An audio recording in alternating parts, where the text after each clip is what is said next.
अरे भाग्यवान, आज उठना नहीं है क्या? देखो, सुबह हो गई है, पक्षी भी चहकने लगे हैं। रामकिशन जी ने अपनी पत्नी मनोरमा जी को जगाते हुए कहा। तो मनोरमा जी अचानक अपने पति की आवाज़ सुनकर झट से उठ खड़ी हुई और रसोई घर में जाकर चाय बनाने लगी। चाय बनाते बनाते रसोई की खिड़की खोलकर बाहर देखते हुए मनोरमा जी अपने पति रामकिशन जी से बोली, लगता है रात भर बारिश हुई है। चारों तरफ पेड़ पौधों की हरियाली देखकर ऐसा लग रहा है जैसे वह भी नहा धोकर तैयार हो गए हैं। हाँ भाग्यवान, रात भर बारिश हुई थी। क्या तुम घोड़े बेचकर सो रही थी जो तुम्हें पता ही नहीं चला? रामकिशन जी ने हंसते हुए कहा। तभी मनोरमा जी चाय देते हुए बोली, अच्छा वो सब तो ठीक है जी, लेकिन आज आप वॉकिंग पर जाओगे तो थोड़े संभल कर जाना, क्योंकि आज रास्ते में कीचड़ बहुत होगा। वरना कहीं फिसल गए गिर जाओगे तो मुझे चिंता लगी रहेगी। अरे भाग्यवान, तुम तो डरपोकी रहोगी। जब से शादी करके आई हो तब से ही डरती हो कि कहीं मुझे कुछ हो न जाए। लेकिन आज तक कुछ हुआ है क्या? लेते हुए रामकिशन जी ने कहा। तो उनके पास बैठते हुए मनोरमा जी बोली, सुबह सुबह शुभ शुभ बोलो।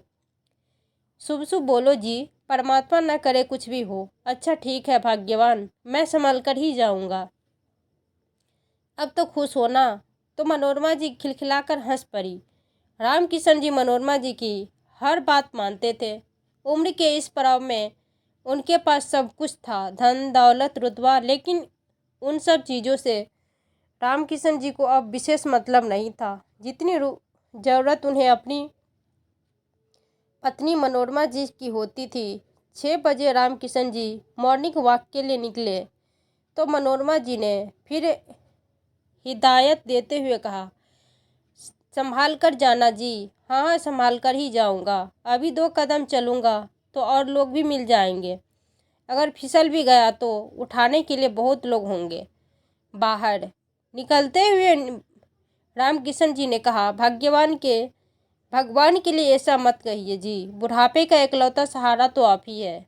मेरा तो अपनी पत्नी की बात सुनकर रामकिशन जी हंसते हुए मॉर्निंग वॉक के लिए निकल गए और मनोरमा जी हॉल में आकर टीवी पर प्रवचन सुनने बैठ गई। अभी 10 मिनट ही हुए थे कि लाइट चली गई। मनोरमा जी ने मुंह बनाया और सोचा, इस लाइट को अभी भी जाना था। वो उठकर खिड़की से झांकी तो हल्की सी धूप निकली थी। तो सोचा मैं भी छत पर जाकर टहल आती हूँ, थोड़ा अच्छा भी लगेगा। टीवी बंद करके मनोरमा जी ऊपर छत पर टहलने चली गई। थोड़ी देर टहलकर वो नीचे उतर ही रही थी कि तभी मनोरमा जी का सीढ़ियों से पैर फिसल गया और वो बेहोश होकर वहीं गिर पड़ी। तभी बाहर से दूध वाले ने आवाज़ लगाई, लेकिन अंदर से किसी आवाज़ ने आने पर खुद की अंदर आ गए। आकर देखा तो सामने हाल में मनोरमा जी बेहोश पड़ी हुई थी। उनके सर से खून बह रहा था। उसने दौड़कर आसपास के लोगों को बुलाया तो पास में रहने वाले शर्मा जी का लड़का रमेश जल्दी से रामकिशन जी को खोजने के लिए निकल गया। तभी सामने से उसे रामकिशन जी आते हुए दिखाई दिए। अंकल जी, आप जल्दी चलिए, शायद आंटी जी नीचे गिर गई है और उनके सर से खून बह रहा है। उनको अस्पताल ले जाना होगा। रामकिशन जी घबरा गए और जल्दी से बाइक के पीछे बैठे। घर पहुंचे तो देखा कि घर के सामने एम्बुलेंस खड़ी है। किसी भी परिस्थितियों में रामकिशन जी इतने नर्वस नहीं हुए थे, लेकिन आज पता नहीं क्यों उनका मन विचित्र सा हो गया था। सोच रहे थे कि मैं तो मनोरमा जी को तो अच्छी खासी हंसते बोलते छोड़कर गया था, फिर अचानक ये क्या हो गया? उनके समझ में कुछ नहीं आया। वे झटके से बाइक से उतरे और मनोरमा जी के साथ एम्बुलेंस में बैठकर अस्पताल चले गए। एम्बुलेंस जाने के बाद पड़ोस के शर्मा जी की पत्नी वहां खड़े लोगों से बोली, अब घर की देखभाल करने के लिए तो कोई नहीं है। भाई साहब भी भाभी जी के साथ चले गए हैं। मैं एक काम करती हूँ, अपने घर से ताला लाकर लगा देती हूँ। अब घर में कोई तो है नहीं। शर्मा जी बोले, हाँ तुम सही कह रही हो, अपने घर से ताला लाकर लगा देना। तभी दूध वाले ने मिसेस शर्मा से कहा, रामकिशन जी का दूध आप ही को दे देता हूँ। वो अस्पताल से आएंगे तो आप उन्हें लौटा देना। हाँ ठीक है भैया, दूध हमारे घर पर ही दे दो, शर्मा जी की पत्नी ने कहा। उधर रामकिशन जी ने डॉक्टर से पूछा, डॉक्टर साहब डरने की बात तो नहीं है ना? डॉक्टर साहब बोले, अभी ट्रीटमेंट करके बताता हूँ। फिलहाल लगता है खून कुछ ज़्यादा ही बह गया है। घर में कोई नहीं था क्या जो इतना खून बह गया? तो रामकिशन जी बोले, हाँ साहब, अकेली ही थी। कैसे सर में इतनी चोट आ गई? मैं भी घर में नहीं था, मॉर्निंग वॉक पर गया हुआ था। मनोरमा जी घर में अकेली ही थी। वो तो दूध वाले ने देख लिया, वरना भगवान ही जाने क्या होता। डॉक्टर साहब बोले, ठीक है, अभी ग्लूकोज और खून की बोतल चढ़ती है, तब तक आप बाहर बैठिए। तो रामकिशन जी एक लंबी सांस लेकर वहीं बाहर पड़ी एक बेंच पर गुमसुम से बैठ गए। आंखें बंद करके भगवान से प्रार्थना करने लगे कि बस जल्दी से मनोरमा जी को होश आ जाए। थोड़ी देर बाद नर्स ने आकर कहा, मैडम को होश आ गया है, आप मिल सकते हैं। तो रामकिशन जी को जान में जान आ गई। उन्होंने राहत की सांस ली और जल्दी से अंदर गए। अब मनोरमा जी की तरफ देखते हुए बोले, ठीक हो ना भगवान? तो मनोरमा जी ने मुस्कुराकर आंखें के इशारे से हाँ बोल दिया। तभी डॉक्टर ने कहा कि घबराने की कोई बात नहीं है, सीढ़ियों से गिरने की वजह से सर में थोड़ी चोट आ गई थी, लेकिन अब ठीक है। शाम को आप इन्हें घर ले जा सकते हैं। शाम को रामकिशन जी मनोरमा जी को लेकर घर आ गए। अगले दिन मनोरमा जी अपना सर पकड़कर बैठी हुई थी और मन ही मन सोच रही थी कि कभी सोचा भी नहीं था कि ये दिन भी आएंगे। इस तरह बुढ़ापे में भी अकेला रहना पड़ेगा। सोचते सोचते मनोरमा जी की आंखें भर आई। वो वहाँ से उठी और अलमारी को खोल बहुत पुराना अपने बचपन का एक एल्बम लेकर बैठ गई और अपने मम्मी पापा दादी की फ़ोटो देखने लगी। दादी की फ़ोटो जैसे ही उनके आंखों के सामने आई तो उस फोटो पर अपने प्यार भरे हाथ फेरते हुए बोली, दादी आप कहाँ हो? देखो अब मैं भी दादी बन गई हूँ, लेकिन शायद आपकी ज़िंदगी जितनी भाग्यवान नहीं हूँ।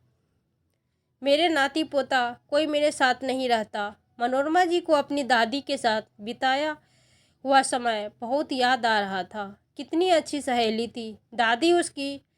उस वक्त मोबाइल टीवी कुछ भी नहीं था। मनोरंजन का साधन तो दादा और दादी ही। कहानी मनोरमा जी ये सब सोच ही रही थी कि तभी पीठ थपथपाते हुए रामकिशन जी बोले, क्या हुआ, कहाँ खोई हुई हो? तो मनोरमा जी एल्बम बंद करते हुए बोली, आप तो मेरा बहुत ख्याल रखते हो, लेकिन इस उम्र में बच्चे हमारे साथ होते तो बहुत अच्छा लगता। कभी कभी हमारी ज़िंदगी बहुत ही निराश लगती है। मनोरमा जी की आंखों से आंसू बहने लगे। तो रामकिशन जी बोले, कहने को तो हमारे एक बेटा एक बेटी है, लेकिन साथ में कोई नहीं रहता। अपना सुख दुख हम लोगों को खुद ही मिलजुल कर काटना होगा। वो बातें कर ही रहे थे कि तभी डोरबेल बजी। मनोरमा जी थोड़ा सकपका गई। इस समय कौन आया होगा? शायद उनकी बेटी सविता होगी या फिर उनका बेटा पंकज होगा। उन्हें सरप्राइज देने के लिए आए होंगे। ये सोचते ही जैसे उनके शरीर में जान आ गई। वो जल्दी से उठी और दरवाज़ा खोलने के लिए भागी, लेकिन दरवाज़ा खोलने पर मनोरमा जी की निराश हो गई, क्योंकि मोहल्ले का एक बच्चा बेल बजाकर चला गया था। वो निराश होकर वापस लौट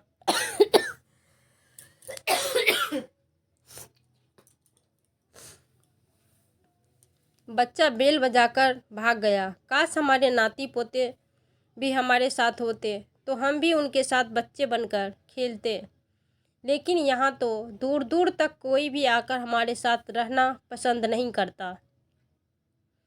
मनोरमा जी का दुख सुनकर रामकिशन जी चुप रह गए। कुछ क्षण के लिए सन्नाटा सा छा गया। फिर रामकिशन जी बोले, छोड़ो न भाग्यवान, ऐसी बातें मत करो। क्या कुछ नहीं है हमारे पास?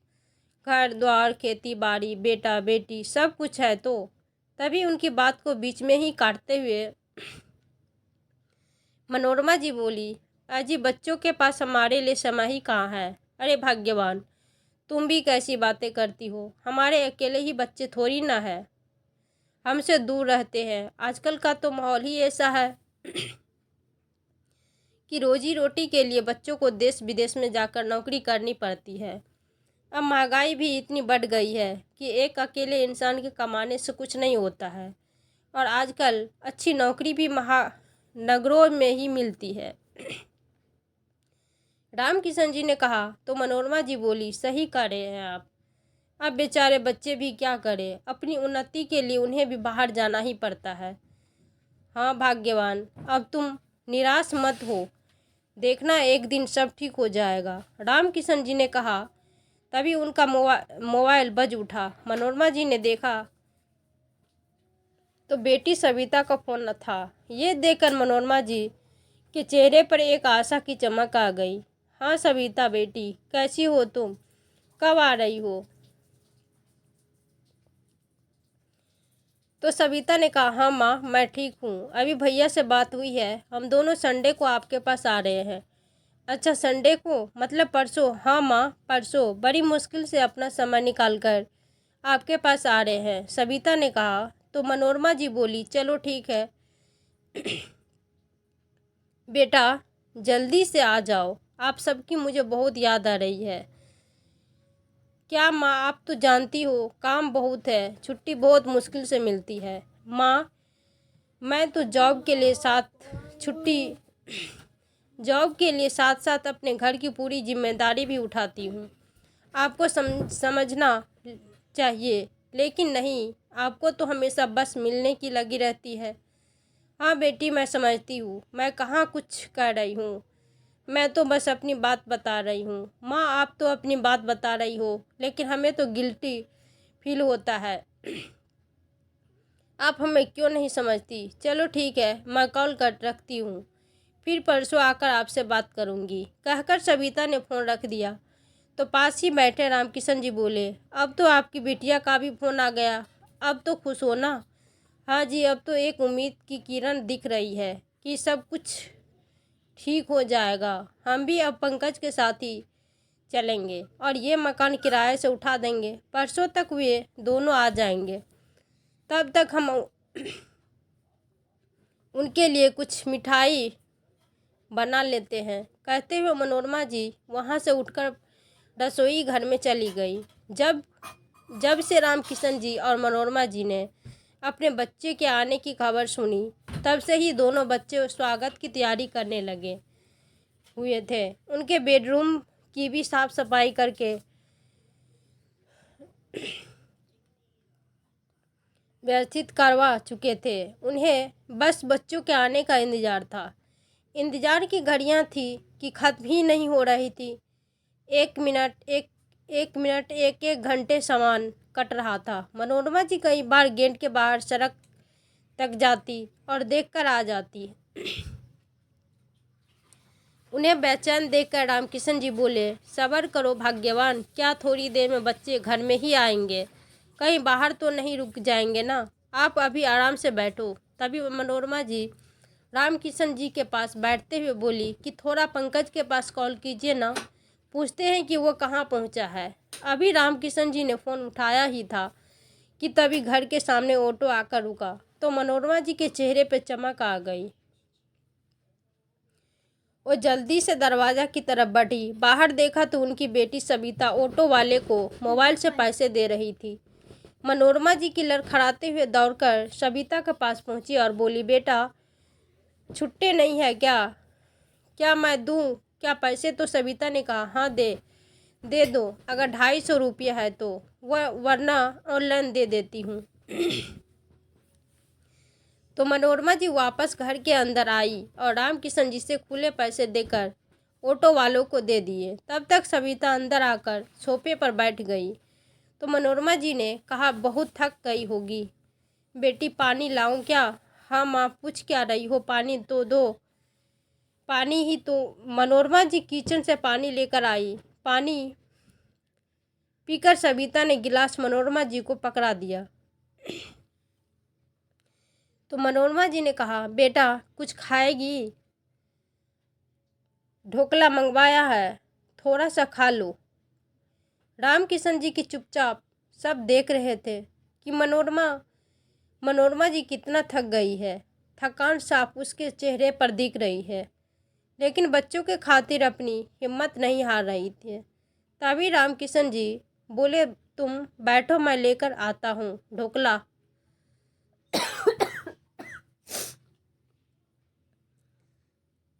जब रामकिशन जी ढोकले लेकर वापस आए तो सविता ने खड़ी होते हुए कहा, नहीं पापा, मुझे कुछ खाने की इच्छा नहीं है। पहले मैं नहाऊंगी और फिर 2-4 घंटे सोऊंगी, उसके बाद ही कुछ खाऊंगी। ये देखकर दोनों दंपति हक्के बक्के रह गए। तभी मनोरमा जी रामकिशन जी को समझाते हुए बोली, सही तो कह रही है बेचारी, बच्ची इतना लंबा सफ़र तय करके आई है तो थक गई होगी ना, आप इसे रख दो, बाद में खा लेगी। तो रामकिशन जी वापस रखकर आ गए और वहीं सोफे पर बैठकर अपने बेटे के आने का इंतजार करने लगे। सुबह से भागदौड़ करते हुए उन दोनों का बुढ़ा शरीर भी थक चुका था। अंत में वो भी नींद के आगोश में चले गए। दरवाज़ा खोलो की आवाज़ से मनोरमा जी की नींद टूटी। वो जल्दी से हड़बड़ा कर उठ खड़ी हुई। अरे पंकज आ गया, मैं कैसे सो गई?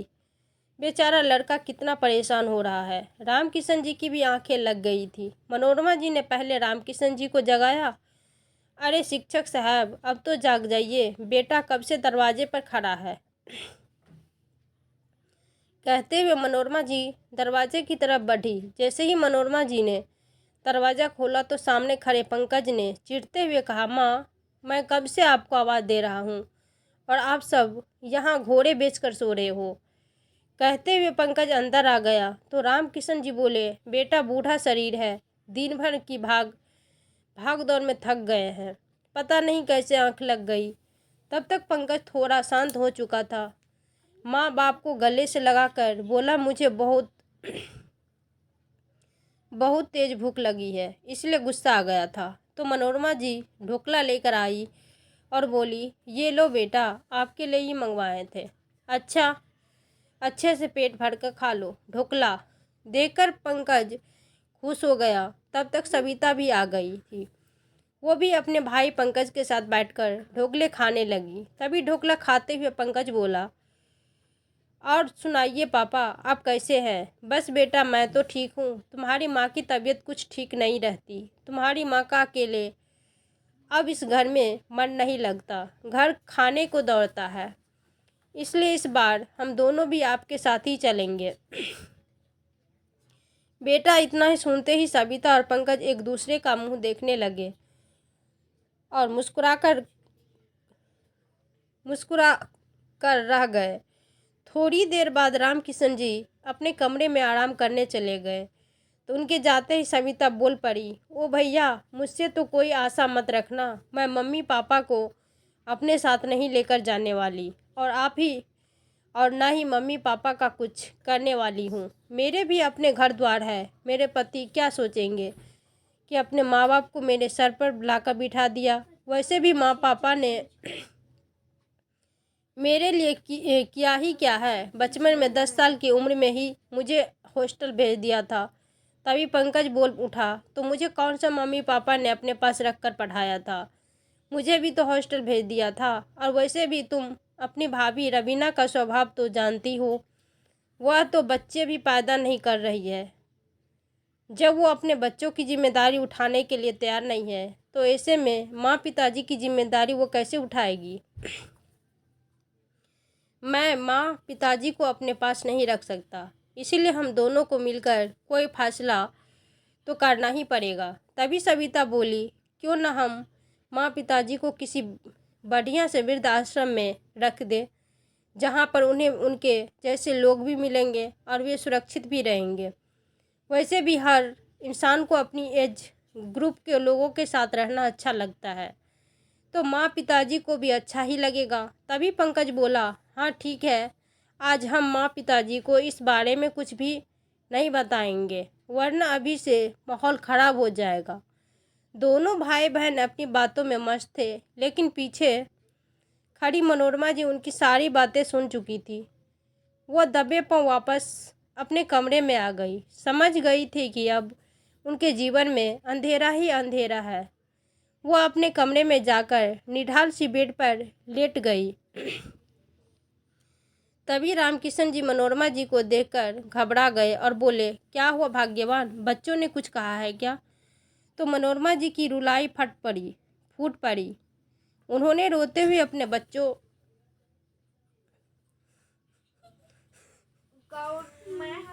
बच्चों की सारी बातें रामकिशन जी को बता दी। अपने नालायक बच्चों की हरकतें सुनकर रामकिशन जी बोले, तुम चिंता मत करो भाग्यवान, बच्चे अपनी ज़िंदगी में इतने व्यस्त और मस्त है कि माँ बाप को समझ ही नहीं पा रहे हैं। आजकल के बदलते माहौल में हर चीज़ बदल रही है। इंसान स्वार्थी होता जा रहा है। आपसी रिश्तों के प्रति भावनाएं खत्म होते जा रही है। तभी मनोरमा जी ने कहा, ऐसी आज तक तो यही सुनती आई थी कि बुढ़ापे में बेटे बहू अपने माँ बाप से नफरत करने लगते हैं, लेकिन क्या एक बेटी भी अपने माँ बाप से नफरत कर सकती है? ये मैंने कभी नहीं सोचा था। अरे हम क्या बेटी के पास जा रहे थे जो उसने भी हमें वृद्धाश्रम भेजने की सोच लिया। जब अपनी बेटी खोटी हो तो दूसरे घर से आई हुई बेटी को क्या दोष दे?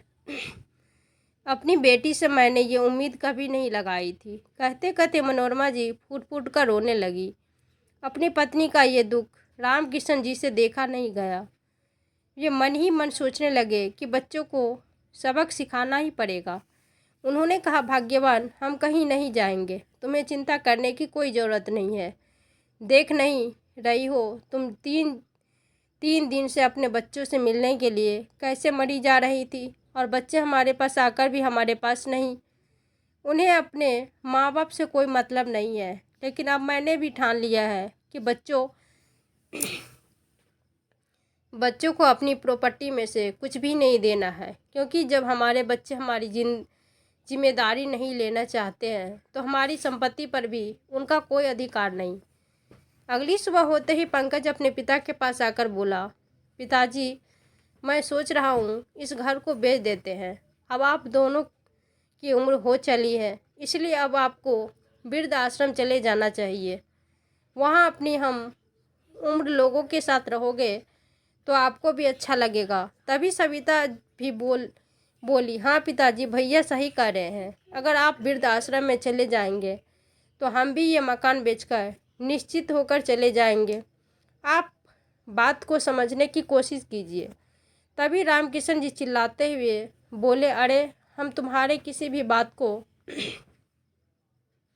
नहीं समझेंगे। हम लोग वृद्ध आश्रम किसी भी कीमत पर नहीं जाएंगे। जब हमें दूसरों के सहारे ही जीना है तो वृद्ध आश्रम क्यों जाए? हमारे घर तो बाई आती है, वो भी हमारा अच्छे से ख्याल रखती है। हम जीते जी घर से कहीं नहीं जाएंगे। रही बात संपत्ति की, तो इस पर तुम्हारा कोई अधिकार नहीं है।